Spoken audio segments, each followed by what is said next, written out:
Journey, and I want to welcome you back for week 2 of this sermon series that we kicked off last week that's called Greater Love. If you joined us last week, you'll remember that I shared with you the story of my own baptism from when I was 15 years old. It was the story of the moment when I publicly declared that I am a believer in Jesus as the Son of God, and I put my trust in Jesus for my salvation. It was an important, critical watershed moment in my spiritual journey, but a big part of the story that I told last week was about the fear that motivated that decision at the time. You see, I was at a stage in my life where I had begun to think about God a lot. I was taking God seriously, more seriously than I ever had, and I was learning that God takes disobedience seriously, very seriously. And I knew myself well enough to know that I had been disobedient plenty. I had been disobedient to God's commandments a bunch of times, and so I started to develop this image in my mind of what God must be like and how God must feel about that. At the time, I was developing in my mind and in my heart an image of God as a taskmaster. I imagined God looking at me, reviewing my case, considering my history, examining my track record, and shaking his head in disappointment. I imagined God being disappointed in me. And as I shared the story last week, that feeling of not wanting to disappoint God and in fact wanting to find a way to make God stop being disappointed with me was a big part of the motivating factor behind my decision at age 15 to be baptized as a believer in Jesus. I want to tell you that in the last 28 years since I was baptized, my mental image of God has drastically changed. But I've also come to realize over these years that I think everyone has their own imagined idea of what God is like. And I wonder what it is for you. I wonder when you imagine God in your mind's eye, what the picture looks like, what the character looks like, what the actions look like. Because I truly believe that whatever you imagine God to be like, that sets the tone for your spiritual journey. Now, maybe your image of God is similar to some of the classic images that painters and sculptors and writers have described and depicted in their work. After all, humans have been chiseling and illustrating and describing their visions of God or the gods for millennia. If you ask the Greeks and the Romans, they imagined a supreme god like the classic images of Zeus and Jupiter, this violent alpha male who wields lightning bolts like weapons anytime his anger is provoked. That could be an image of God that comes to mind for you. The Hindus worship millions of gods and goddesses, but most of the most prominent ones of them are depicted with elaborate crowns covered in gold and jewels and carrying various symbols of their power and authority. And whether or not you are Hindu, you could imagine God as being someone who is just constantly enthroned and enthralled with jewels and gold and all of the symbols and trappings of human riches and honor. Some deists and some Christians have imagined and written about God like a watchmaker who designed and created this intricately complicated world and then wound it up and closed the lid and walked away and left the world to operate on its own without any more divine interference. There have been believers who have argued that must be what God is like. And there are some Christians who have imagined God as an all-powerful, all-controlling being out there somewhere using omnipotence to orchestrate every event in the universe's long history, causing havoc and destruction whenever he sees fit. There are other ideas, of course, but most people who imagine God envision some being who is living on another plane, out there as if in another dimension, outside of our world. And they imagine that God's interaction with the human realm is often violent and punitive and short-tempered. In fact, I want to suggest to you that some of the images of God that I have just shared, some of these images, common images used to depict God, the warrior, disciplinarian, power-hungry, attention-thirsty being, some of these images are the reason for some people's disbelief. Some of the images of God that come to mind for us when we think about what the omnipotent Creator could be or should be or might be like, some of those images actually lend themselves towards people saying, I don't want to have any part of that. I've spoken to non-believers who just can't believe in a God, can't bring themselves to trust or care about a God that they see as vengeful and controlling and power hungry. And so you can see why the answer to this question, what is God like? This is important.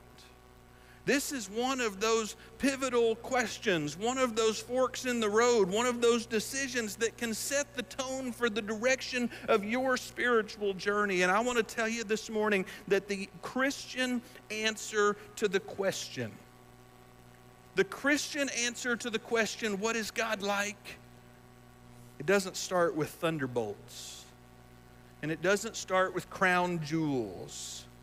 In fact, I want to tell you this morning that the most accurate presentation of the character of God that the world has ever seen is the sight of Jesus Christ hanging on a cross at Golgotha. And every conversation that we ever have about who God is and what God is like has to start with paying attention to the crucifixion. This morning I'm going to read a passage of Scripture for you. It's from John chapter 19. It's a passage that contains John's account of the death of Jesus. And most weeks I put all of these scriptures up on the screen for you to follow along. Most weeks we type out all of the verses so that you can read on the screen as we read aloud. And you're welcome. You are welcome to follow along in your own Bible if that's important to you. But today I'm not going to put the words up on the screen. Instead, I'm going to portray or project an image by a 19th century painter, a painting called The Crucifixion by Nicolai Gay. There are thousands of unique paintings of the crucifixion, including many by artists who are more renowned, more famous than Nicolai Gay, but I've chosen this painting because of its realism. This painting doesn't try to be overly gory, but it doesn't soften the impact and the reality of crucifixion either. And so this morning I'm going to show you this painting, and we're going to dim these lights for a moment. And I'm not showing you this painting for shock value, though I understand it's possible some of you could experience some of that anyway. But here's my ask. My invitation to you is that you would look at this painting intently, to turn your attention to this image and study it for yourself as I read from John chapter 19, beginning in verse 23. We're going to bring the lights down, and I'll show you this picture.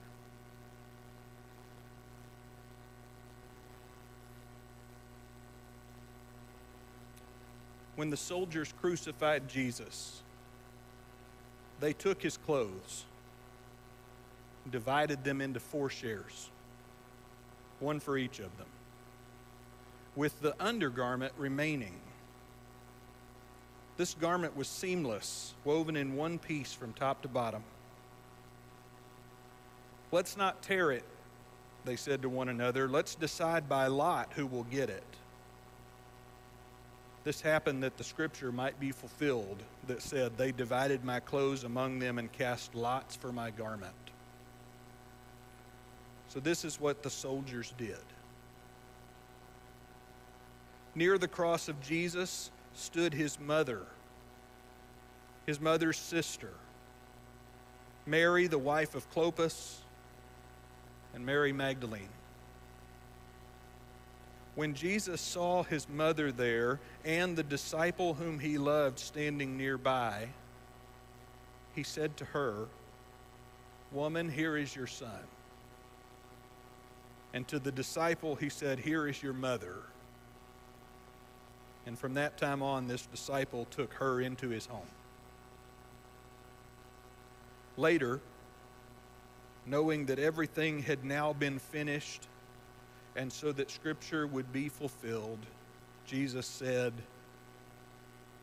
"I'm thirsty." And a jar of wine vinegar was there. So they soaked a sponge in it, put the sponge on a stalk of the hyssop plant, and lifted it to Jesus' lips. When he had received the drink, Jesus said, "It is finished." And with that, he bowed his head and he gave up his spirit. Now it was the day of preparation, and the next day was to be a special Sabbath, because the Jewish leaders did not want the bodies left on the crosses during the Sabbath. They asked Pilate to have the legs broken and the bodies taken down. The soldiers therefore came and broke the legs of the first man who had been crucified with Jesus, and then those of the other. But when they came to Jesus and found that he was already dead, they did not break his legs. Instead, one of the soldiers pierced Jesus' side with a spear, bringing a sudden flow of blood and water.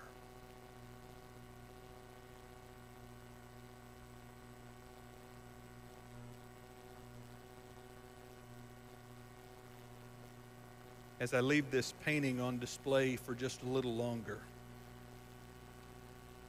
I'd like to invite you to imagine for yourself what it was like for Jesus' closest loved ones to stand nearby and watch this scene unfold. Mary, the mother of Jesus, was there. She was the one who had received the visit from the angel who had predicted her miraculous pregnancy. She remembered the gifts and the visits from people from faraway lands who had come to visit her baby. She remembered the way that he taught the religious leaders, the religious experts at the temple, even though he himself was still just a boy. She saw him turn water into wine. Mary knew that Jesus. We don't know any details about the stories of Mary's sister or of Mary, the wife of Clopas. The details of their journeys have been lost to history, but we know Mary Magdalene. She's mentioned in all four Gospels as a follower of Jesus, and she was there. She was there at the foot of the cross nearby, watching as he died. Mark and Luke tell us that Jesus cast 7 demons out of Mary Magdalene. She is unanimously recognized as a disciple who was devoted to Jesus for the rest of her life, and she knew that Jesus is the Son of God. Of course, John also mentions the presence of the disciple whom Jesus loved. This is almost surely John's reference for himself.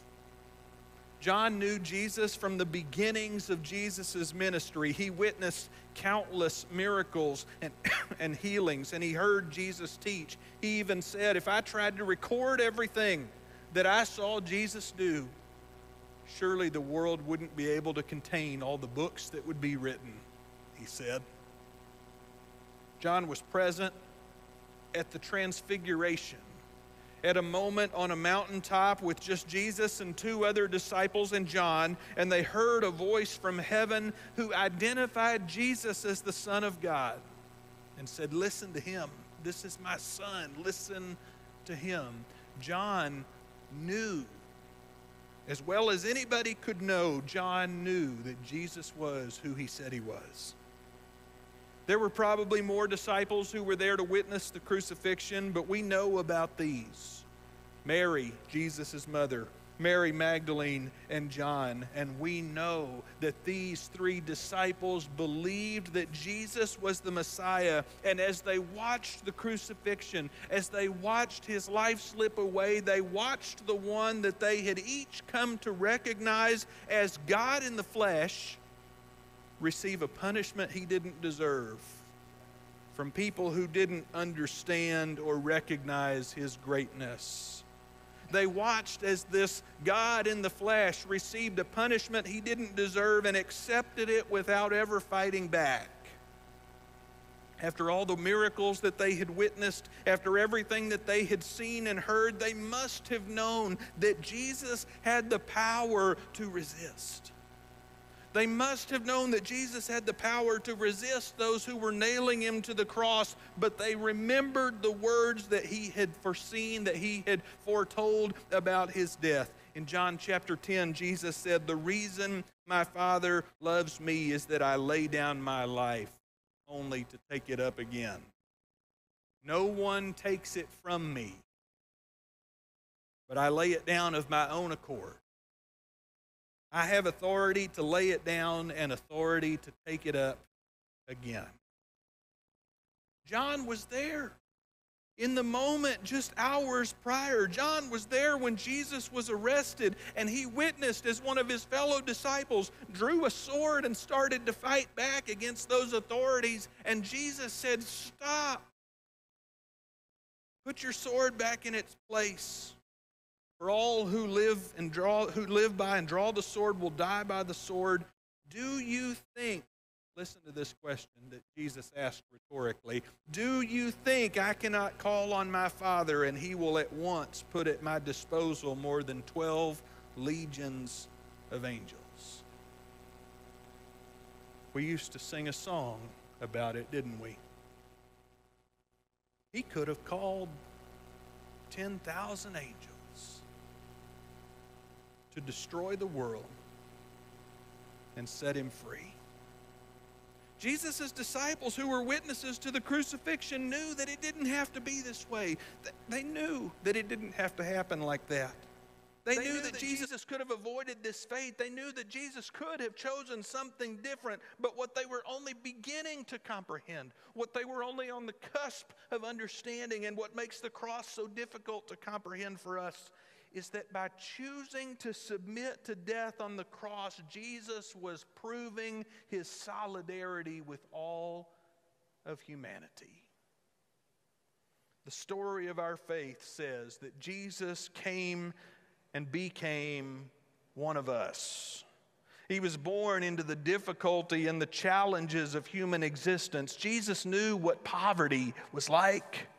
Jesus knew what fatigue was like for the first time in his eternal history. Jesus knew what fatigue was like. He knew what anxiety felt like. He knew what temptation felt like. But on the cross, Jesus' solidarity with humanity was made complete. He experienced what it means to be abused. He experienced what it feels like to be mistreated. He experienced the effect of being falsely accused and tortured. He experienced what it's like to be painfully, slowly, and intentionally killed. Philippians chapter 2, the first Christians used to sing this song. And Paul would quote it and say, "In your relationships with one another, have the same mindset as Christ Jesus, who, being in very nature God, did not consider equality with God something to be used to his own advantage, even though he could have. Rather, he made himself nothing." Made himself. Not somebody else made him. He made himself nothing.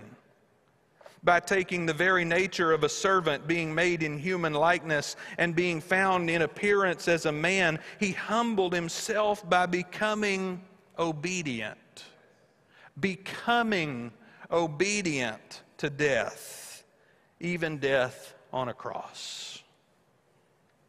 This crucifixion event, this ugly, gruesome, torturous scene, the crucifixion was the pinnacle of Jesus' incarnation. On the cross, Jesus willingly experienced the full extent of the human experience.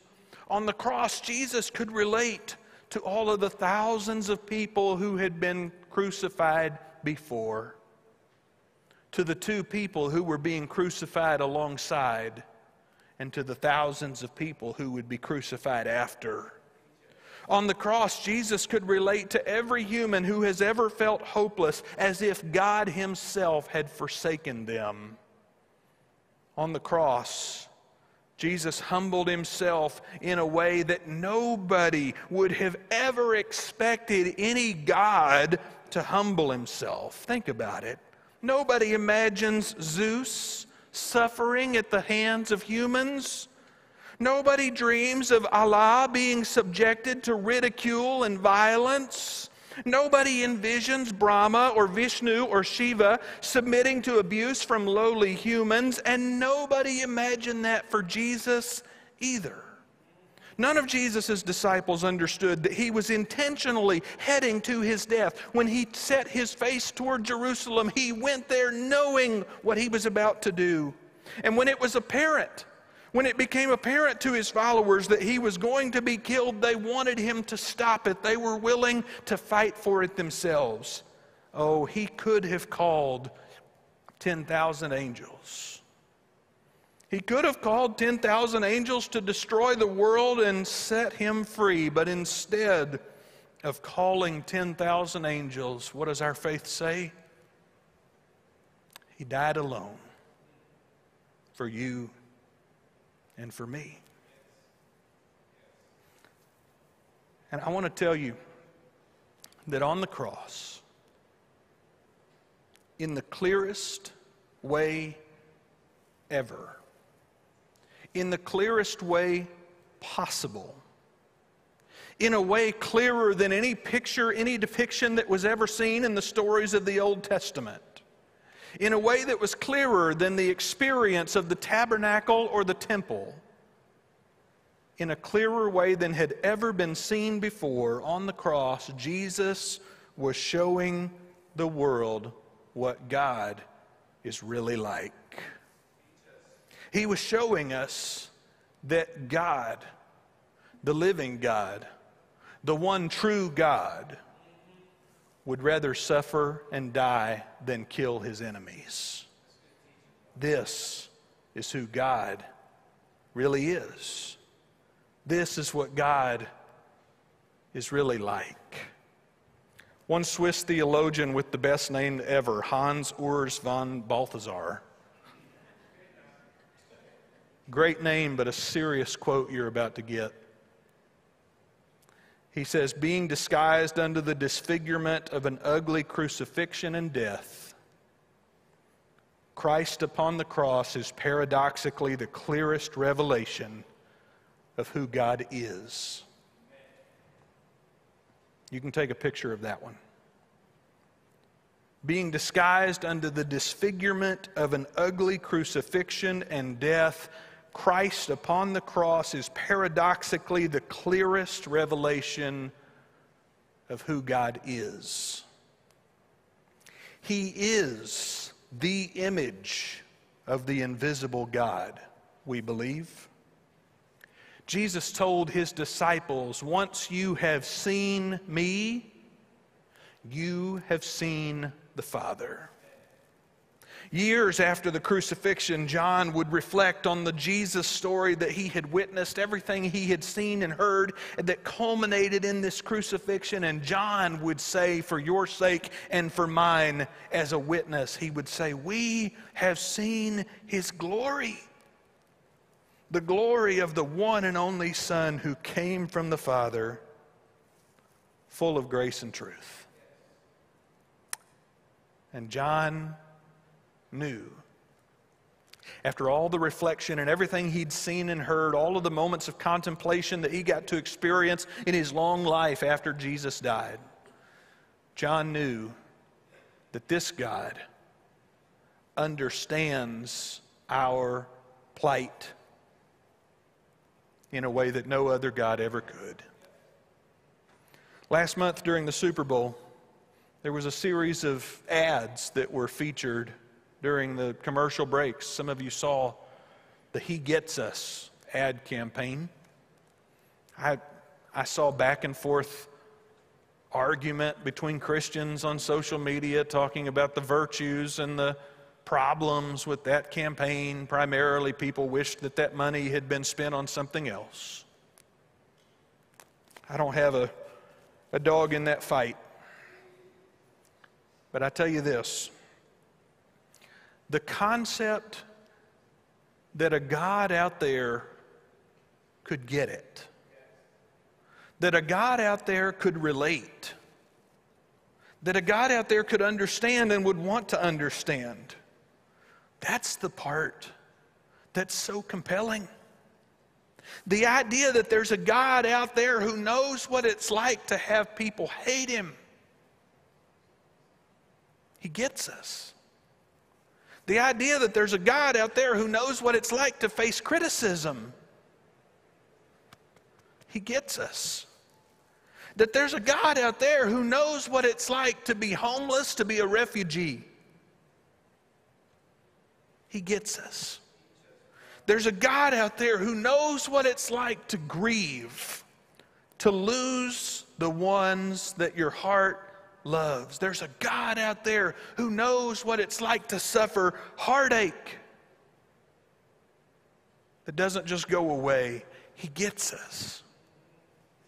There's a God out there who knows what it is, what it means, and what it feels like to be poor, to wonder about the next meal. There's a God out there who knows what it's like to experience all of the challenges and the difficulties and the fears and the anxieties and the temptations that make up what it is to be human. There's a God out there who knows.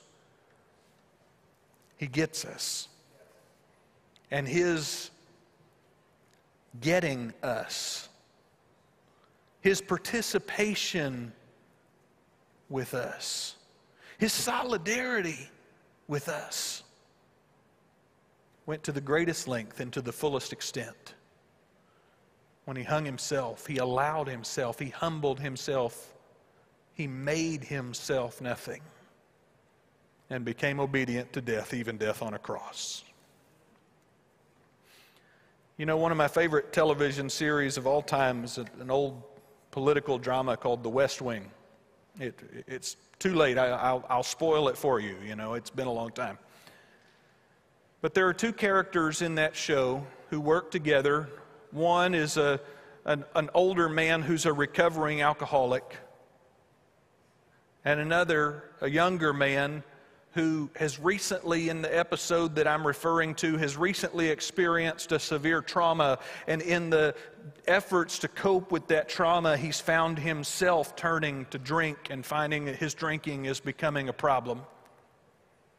And so his older mentor, recognizing all of the signs of that kind of struggle, all of the vulnerability that this young man has, he sets this young man up to visit with a therapist in secret in the White House where they both work.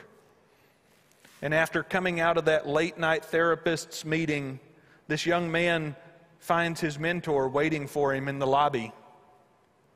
He says, "Did you wait for me?" He says, "Yeah, I wanted to see how it went."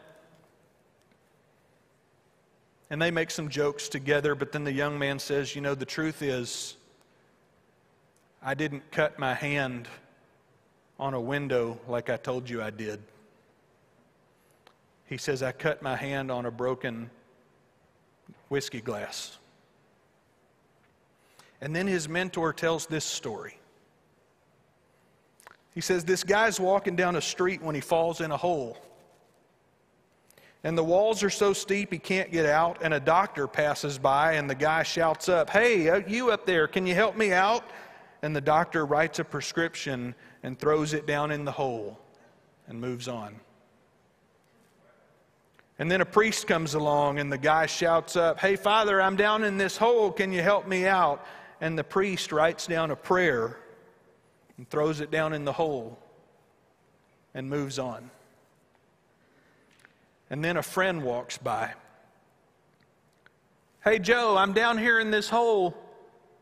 Can you help me out?" And the friend jumps in the hole.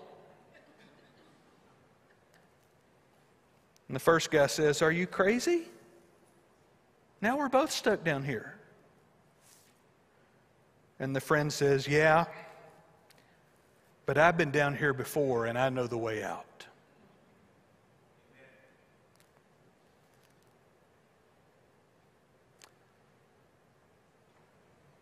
Disguised under the disfigurement of the ugly crucifixion and death, Christ on the cross is paradoxically the clearest revelation of who God is. And God is one who has joined us in our hole. God is one who has joined us in our pain. God is one who has joined us in our mess in a way that nobody could fathom, a God stooping to join us.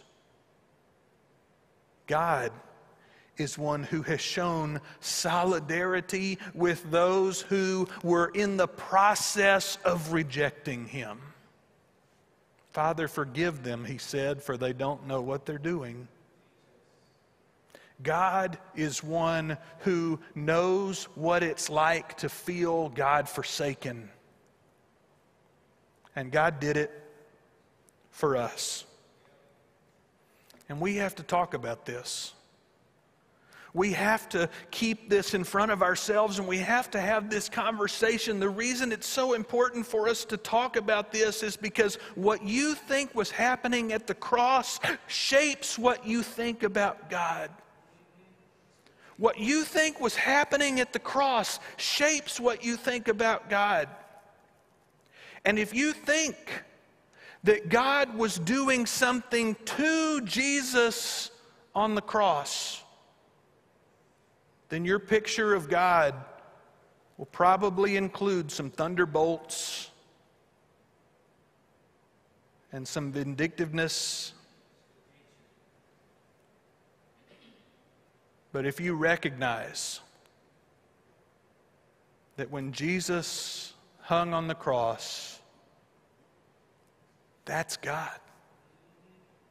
That's where God was. In that whole grand picture, if you ask yourself, where is Jesus? Where is God in the story of the crucifixion? God is right there, hanging on the cross, in solidarity with you and with me. And so we have to talk about this because this is a fork in the road in your spiritual journey. This is a pivotal place in your spiritual journey where you start to decide which version of God you're trying to live for, which version of God you're trying to understand, which version of God you're trying to obey. This is a fork in the road that determines your spiritual future. And here's Jesus saying, "Follow me. Follow me. Follow me."